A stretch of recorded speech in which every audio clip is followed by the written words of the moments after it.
DM व SP ने लोकसभा चुनाव को लेकर सेमरावा घाट व अड्डा बूथ का किया निरीक्षण। सेमरावा घाट के बूथ पर रास्ता होने से घाट से लौटे डीएम व एसपी।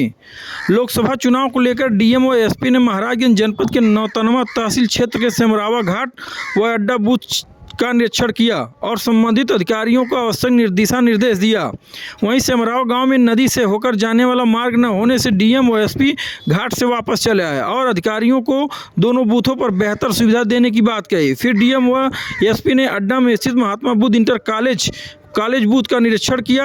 वहीं डीएम अनुनय झा ने बताया कि सेमरावा गांव के बूथ का अवलोकन किया गया, साथ ही अड्डा में बने बूथ का निरीक्षण किया गया। साथ ही संवेदनशील बूथों का लगातार निरीक्षण किया जा रहा है, जिससे आगामी लोकसभा चुनाव शांतिपूर्ण ढंग से संपन्न हो सके। वहीं सेमरावा पुल के निर्माण से सवाल पर डीएम ने बताया कि तत्काल वैकल्पिक व्यवस्था से मतदान कराया जाएगा तथा पुनः जांच कर मानक के अनुरूप पुल निर्माण कराने का प्रयास किया जाएगा। वहीं सुरक्षा व्यवस्था को लेकर एसपी सोमेंद्र मीना ने बताया कि सुरक्षा व्यवस्था के दृष्टिगत जनपद के संवेदनशील बूथ व अति संवेदनशील बूथों पर विशेष निगरानी की जाएगी। सूचना के आधार पर तत्काल कार्रवाई की जाएगी, जिससे चुनाव शांतिपूर्ण ढंग से संपन्न हो सके। वहीं भारत नेपाल सीमा पर विभिन्न प्रकार की घुसपैठ को लेकर एसपी ने बताया कि भारत नेपाल सीमा पर 7 थाना क्षेत्रों में 84 किलोमीटर का सीमा है, जिससे पुलिस और एसएसबी द्वारा ज्वाइंट पेट्रोलिंग किया जा रहा है। साथ ही बॉर्डर पर लगी विभिन्न सुरक्षा एजेंसियों से समन्वय स्थापित कर बॉर्डर की निगरानी की जा रही है। Rohit Kannaujia, R news, Uttar Pradesh.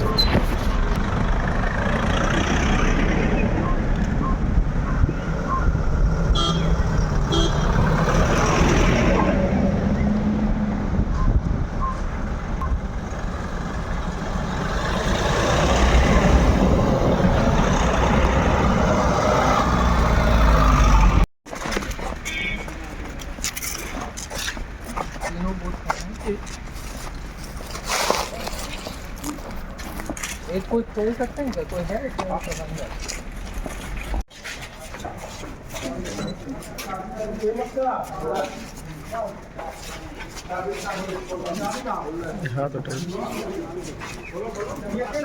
ये खोल दीजिए कोई।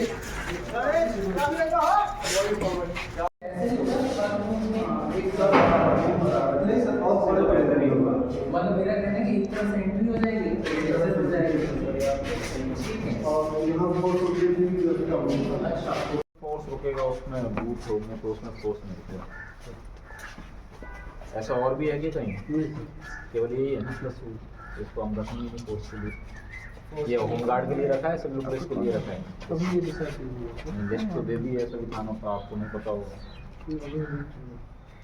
अगर हमारे पास विकल्प नहीं होगा तो ही आप वोट सकेंगे। इधर से अरे करें इसमें अगर उठाइए सबसे खासे होंगे 20 होंगे, 10-12 बहुत कमरे बहुत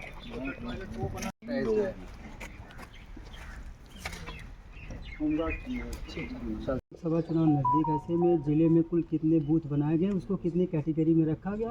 63 महाराजगंज लोकसभा पार्लियामेंट्री कॉन्स्टिट्यूंसी में 2084 पोलिंग स्टेशंस हैं, जो कि लगभग 1134 पोलिंग केंद्रों में है। आज कप्तान साहब द्वारा और मेरे द्वारा संयुक्त तौर पे हमारे सीओ साहबान और एसडीएम साहबान के साथ नौतनवा विधानसभा क्षेत्र में सिमरावा ग्राम पंचायत में जो क्रिटिकल बूथ हैं उसका अवलोकन किया गया। इसके पश्चात अड्डा बाज़ार में महात्मा बुद्ध इंटर कॉलेज में जो 3 बूथ बनते हैं ये भी क्रिटिकल है, इसका भी हम लोगों ने अवलोकन किया और देखा यहाँ पे आके। जो समस्याएं यहाँ पे हमें बताई गई है सिमरावा में, वो ये होती है कि बारिश के दिनों में नाव के माध्यम से पोलिंग पार्टी को भेजा जाता है, तो उसकी भी तैयारियों की समीक्षा की।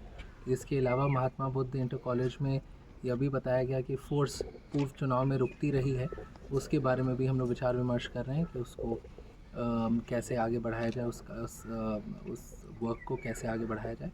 और जितने भी संवेदनशील बूथ हैं उन सभी पे कप्तान साहब और मेरे द्वारा विज़िट किए जा रहे हैं रेगुलरली, और हमारे एसडीएम साहिबान और सीओ साहिबान ने भी विज़िट किया है। और आशा है कि आगामी लोकसभा चुनाव में किसी भी तरह की कोई भी अप्रिय घटना नहीं होगी। सर सिमराहा में लगातार वर्षों से पुल का मांग है, वहाँ पे पुल नहीं बन पाया, निर्माण नहीं हो पाया, जिससे ग्रामीणों को सर काफ़ी समस्या होती है, समय समय पे विरोध भी करते हैं सर। इसको नहीं, लेकर पुल क्या के आश्वस्त निर्माण के कुछ मानक होते हैं, उन मानकों के अनुरूप ही पुल का निर्माण होता है।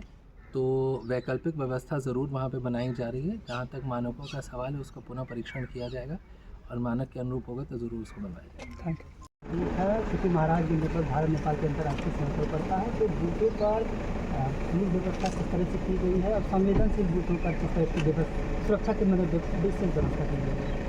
देखिए, क्रिटिकल बूथ के लिए अलग से मानक आए, सामान्य बूथों के लिए अलग से मानक है। उन पर मानक के अनुसार फोर्स डिप्लॉय किया जा रहा है। इसके अलावा जो एरिया डोमिनेशन के लिए हमें फोर्स मिला है, वो एरिया डोमिनेशन क्रिटिकल बूथ इनके हिसाब से और संवेदनशील गाँवों की सूची उनको दी गई है। वो लगातार एरिया डोमिनेशन कर रहे हैं ताकि लोगों में विश्वास बहाली हो, शांतिपूर्ण तरीके से चुनाव संपन्न कराए जाए। अभी हमारे द्वारा भी लगातार विजिट किया जा रहा है। आज मेरे द्वारा और डीएम साहब के द्वारा सेमरावा गांव के क्रिटिकल बूथ का निरीक्षण किया गया है। इसके अतिरिक्त सीओ एसडीएम साहब इनके जरिए इनके द्वारा भी संयुक्त रूप से विजिट की जा रही है। जहाँ से भी जो भी सूचना प्राप्त हो रही है उस पर उसी हिसाब से रिएक्ट किया जाए। सर महाराजगंज जनपद में 7 थाने ऐसे हैं जो भारत नेपाल सीमा से लगे हैं सर। ऐसे में विभिन्न प्रकार की गतिविधियां घुसपैठ होते हैं, उसको लेकर सर किस प्रकार के निर्देश हैं? देखिए, आप लोग सभी विदित है कि महाराजगंज की सीमा नेपाल के साथ में बहुत लंबी सीमा है। लगभग 84 किलोमीटर की सीमा लगती है। 7 थाना क्षेत्र लगते हैं। सभी थाना प्रभारी को ब्रीफ कर दिया गया है। एसएसपी के साथ में भी हमारी मीटिंग हो चुकी है। इसमें समन्वय के आधार पर संयुक्त पेट्रोलिंग की जा रही है, क्योंकि एसएसपी की नफरी अभी चुनावों के दौरान कम हो गई है। अन्य जगह पर चुनाव संपन्न कराने के लिए एसएसपी की कुछ यूनिट गई है। इसके बावजूद हम लोग ज़्यादा एफर्ट कर रहे हैं, संयुक्त रूप से एफर्ट कर रहे हैं, चेकिंग की जा रही है। हम लोगों का ध्येय है कि इसको शांतिपूर्ण तरीके से चुनाव संपन्न